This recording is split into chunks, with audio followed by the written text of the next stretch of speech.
नमस्कार मित्रांनो, आपलं स्वागत आहे बळीराजा कॉर्नर या यूट्यूब चॅनलवर. मित्रांनो, आजच्या व्हिडिओमधून आपण शेतकऱ्यांसाठी अतिशय महत्त्वाची अशी माहिती पाहणार आहोत. मित्रांनो, कर्जमाफीची पहिली यादी ही आज जाहीर होणार आहे. मित्रांनो, या यादीमध्ये कोणत्या शेतकऱ्यांना यामध्ये समावेश केला जाऊ शकतो, तसेच यादी कुठे पाहायची, त्यासाठी कागदपत्रे काय काय तयार ठेवावी लागणार आहेत, तसेच याची पात्रता काय असू शकते, ही संपूर्ण माहिती आज आपण या व्हिडिओमधून पाहणार आहोत. तसेच मित्रांनो, या यादीसाठी शेतकऱ्यांना केवायसी करणं देखील हे अनिवार्य आहे. मित्रांनो, ही सर्व अपडेट आज आपण या व्हिडिओमधून पाहणार आहोत. तरी चॅनलवर नवीन आला असाल तर चॅनलला सबस्क्राईब करून ठेवा, तसेच बेल आयकॉन दाबायला ही विसरू नका. तर चला तर मग व्हिडिओ सुरू करूया. मित्रांनो, राज्यातील लाखो शेतकरी गेल्या अनेक दिवसांपासून कर्जमाफी निर्णयाची वाट पाहत आहेत. वाढते उत्पन्न खर्च, तसेच अनियमित पाऊस, नैसर्गिक आपत्ती आणि बाजारातील चढ-उतार यामुळे अनेक शेतकरी सध्या आर्थिक संकटात सापडले आहेत. मित्रांनो, याच पार्श्वभूमीवर राज्य सरकारकडून कर्जमाफीबाबत एक महत्त्वाची हालचाल ही सुरू करण्यात आल्याची माहिती समोर येत आहे.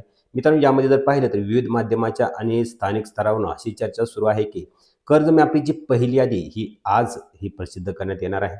मित्रांनो, आता सर्वात महत्त्वाचा प्रश्न म्हणजे या यादीत कोणत्या शेतकऱ्यांना यामध्ये समावेश होऊ शकतो. तर मित्रांनो, यामध्ये जर पाहिलं तर जे थकीत शेतकरी आहेत अशा शेतकऱ्यांना या कर्जमाफीमध्ये प्रामुख्यानं सर्वप्रथम लाभ देण्यात येऊ शकतो. मित्रांनो, या संदर्भातील सर्व अपडेट आज आपण या व्हिडिओमधून पाहणार आहोत. मित्रांनो या मित्रांनो या पहिल्या यादीमध्ये माहितीनुसार जर पाहिलं तर जे शेतकरी थकीत आहेत अशा शेतकऱ्यांना यामध्ये सर्वप्रथम या कर्जमाफीचा लाभ देण्यात येऊ शकतो. मित्रांनो, जे नियमित पीक कर्ज घेतलेले आहेत आणि शासनाने ठरवलेल्या अटी पूर्ण करतात अशा शेतकऱ्यांना या कर्जमाफीमध्ये सर्वप्रथम लाभ देण्यात येणार आहे. मित्रांनो, अंतिम निकष शासनाच्या अधिकृत आदेशानंतरच निश्चित करण्यात येणार आहे. मित्रांनो, यामध्ये जर पाहिलं तर आधार लिंक असलेले खाते हे केवायसी पूर्ण करण्यासाठी हे आवश्यक आहे. तसेच केवायसी पूर्ण केलेले लाभार्थी, तसेच बँक खात्याची माहिती अद्ययावत केलेले शेतकरी आणि संबंधित नोंदी योग्य असलेले अर्जदार यासाठी सर्वप्रथम प्राधान्य देऊ शकतात. तसंच मित्रांनो, अनेक वेळा असे दिसून आले आहे की शेतकऱ्यांची बँक खाते हे आधार किंवा 7/12 नोंदीशी जुळत नसल्यामुळे लाभ मिळण्यास यामध्ये अडचण निर्माण होऊ शकतात. म्हणजेच आधार कार्ड, बँक खाते आणि फार्मर आय डी ही सर्व प्रोसेस ही अद्ययावत करून घेणं आणि तपासून घेणं आवश्यक आहे. मित्रांनो, संबंधित कर्जमाफीची यादी ही लवकरच ही अधिकृत करण्यात येणार आहे. तर मित्रांनो, शेतकऱ्यांचे नाव या यादीमध्ये कसे तपासायचे आणि यासाठी कागदपत्रे काय काय लागू शकतात. मित्रांनो, यासाठी सर्वप्रथम आधार कार्ड आहे, बँक खाते, त्यानंतर कर्ज खाते क्रमांक, 7/12 उतारा आणि मोबाईल नंबर ही सर्व कागदपत्रे तयार ठेवायची आहेत. तरच या शेतकऱ्यांना या कर्जमाफीमध्ये हे आपले नाव शोधता येईल. मित्रांनो, येथे एक महत्त्वाची गोष्ट जर लक्षात घेतली तर सध्या सोशल मीडियावर अनेक प्रकारचे मेसेज व्हायरल होत आहेत. काही जण विशिष्ट तारीख तर काही जण विशिष्ट रक्कम तसेच पात्रतेबद्दल हे दावे करत आहेत. मात्र अधिकृत शासन निर्णय किंवा अधिकृत यादी ही प्रसिद्ध होईपर्यंत कोणत्याही अप्रामाणिक माहितीवर विश्वास ठेवायचा नाही. मित्रांनो, कर्जमाफीबाबत अंतिम निर्णय आणि पात्र लाभार्थ्यांची यादी ही केवळ शासन आणि संबंधित विभागाच्या अधिकृत माहितीवरच ही निश्चित होणार आहे. तर मित्रांनो, या कर्जमाफीच्या यादीमध्ये कोणत्या शेतकऱ्यांना यामध्ये लाभ देण्यात येऊ शकतो. तर मित्रांनो, या पहिल्या यादीमध्ये कोणत्या शेतकऱ्यांना यामध्ये पात्र करण्यात येऊ शकतं, म्हणजेच यामध्ये सर्वप्रथम या शेतकऱ्यांना प्राधान्य देण्यात येणार आहे. तर मित्रांनो, अंतिम निकष शासनाच्या अधिकृत आदेशानुसार ठरतील. मात्र यापूर्वी योजनांचा विचार करता खालील बाबी ही महत्त्वाच्या ठरू शकतात. मित्रांनो, यामध्ये सर्वप्रथम पीक कर्ज घेतलेले शेतकरी, तसेच राष्ट्रीयकृत जिल्हा मध्यवर्ती बँका आणि सहकारी संस्थेमार्फत घेतलेले शेतकरी, म्हणजे ज्या शेतकऱ्यांनी कर्ज घेतलेलं आहे असे शेतकरी असतील. त्यानंतर आधार बँक खाते जोडलेले आहे, म्हणजे आधार बँक लिंक असणं आवश्यक आहे, तरच या कर्जमाफीचा लाभ देण्यात येणार आहे. तसेच केवायसी पूर्ण असलेले शेतकरी. मित्रांनो, बँकेची केवायसी ज्या शेतकऱ्यांनी पूर्ण केली नाही त्या शेतकऱ्यांनी लवकरात लवकर ही केवायसी पूर्ण करायची आहे. तसेच 7/12 आणि बँक नोंदी जोडणं आवश्यक आहे. म्हणजे 7/12वरती नाव वेगळं आणि बँक खात्यावरती नाव वेगळं हे जर असेल तर हे देखील शेतकऱ्यांनी दुरुस्त करून हे घेणं आवश्यक आहे. तसेच कर्ज खातं सक्रिय असणं आवश्यक आहे. मित्रांनो, कर्ज खातं जर बंद असेल तर त्वरित हे बँकेत जाऊन हे सक्रिय करणं आवश्यक आहे. तसेच शासनाने निश्चित केलेल्या कालावधीत घेतलेले कर्ज असणं आवश्यक आहे. म्हणजेच ज्या शेतकऱ्यांनी 2019 पासून ते 2025 पर्यंत ज्या शेतकऱ्यांनी जे थकीत कर्ज आहे अशा शेतकऱ्यांसाठी ही आनंदाची बातमी आहे. असे शेतकरी यामध्ये पात्र होऊ शकतात. तर मित्रांनो, यामध्ये हे शेतकऱ्यांना या कर्जमाफीचा लाभ देण्यात येऊ शकतो. म्हणजेच या पहिल्या यादीमध्ये या शेतकऱ्यांना प्राधान्य देण्यात येऊ शकतं. तर मित्रांनो, यामध्ये पहिल्या यादीतून वगळण्यात येणारे शेतकरी कोणते असतील. तर मित्रांनो, कर्जमाफीच्या पहिल्या यादीतून काही शेतकऱ्यांना वगळण्यात येऊ शकतं. तर याच्या अटी आणि त्रुटी जर पाहिल्या तर या या कर्जमाफीतून हे वगळण्यात येऊ शकतं. मित्रांनो, यामधील पहिला निकष जर पाहिला तर आधार बँक लिंक असणं आवश्यक आहे किंवा आधार बँक लिंक नसेल तर या शेतकऱ्यांना वगळण्यात येऊ शकतं.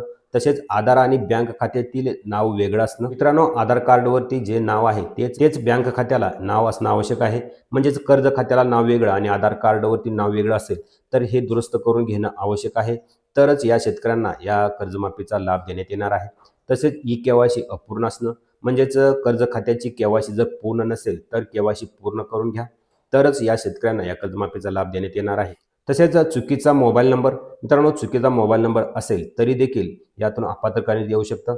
तसेच 7/12वरती नावातील तफावत म्हणजे 7/12वरती नाव वेगळं आणि आधार कार्डवरती नाव वेगळं जर असेल तरी देखील या शेतकऱ्यांना अपात्र करण्यात येऊ शकतं. कर्जाची माहिती अपूर्ण असणं, मित्रांनो कर्जाची माहिती देखील यामध्ये पूर्ण असणं आवश्यक आहे. तसेच एकाच लाभार्थ्याच्या अनेक नोंदी असणं, मित्रांनो एकाच लाभार्थ्याच्या अनेक नोंदी असली तरी देखील या शेतकऱ्यांना यामधून अपात्र करण्यात येऊ शकतं. मित्रांनो, हे अपात्रतेची कारणं होती.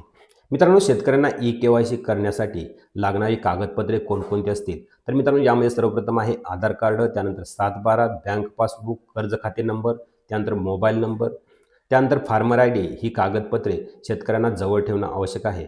तरच या शेतकऱ्यांची ई-केवायसी करण्यात येणार आहे. मित्रांनो, यादी कुठे पाहायची? मित्रांनो, यादी प्रसिद्ध झाल्यानंतर खालील ठिकाणी आपण ही यादी पाहू शकता. सर्वप्रथम जर पाहिलं तर ग्रामपंचायत आहे, तसेच पंचायत समिती, जिल्हाधिकारी कार्यालय, तसेच संबंधित बँका, कर्ज खात्याच्या ज्या बँका आहेत त्या बँकेमध्ये देखील ही यादी ही प्रसिद्ध करण्यात येणार आहे. तसेच मित्रांनो, CSC सेंटरमध्ये देखील ही यादी पाहू शकता. तर मित्रांनो, अनेक वेळा पहिल्या यादीत सर्व शेतकऱ्यांची नावे नसतात. यादीत टप्प्याटप्प्याने प्रसिद्धी केली जाते. त्यामुळे पहिल्या यादीत नाव नसल्यामुळे घाबरून जाऊ नका. तर मित्रांनो, पुढील यादीची वाट पहा. तर मित्रांनो, ई-केवायसी ही का महत्त्वाची आहे? तर अनेक योजनांमध्ये ई-केवायसी अनिवार्य करण्यात आली आहे. मित्रांनो, ई-केवायसी पूर्ण नसेल तर लाभ मिळण्यास अडचणी निर्माण होऊ शकतात.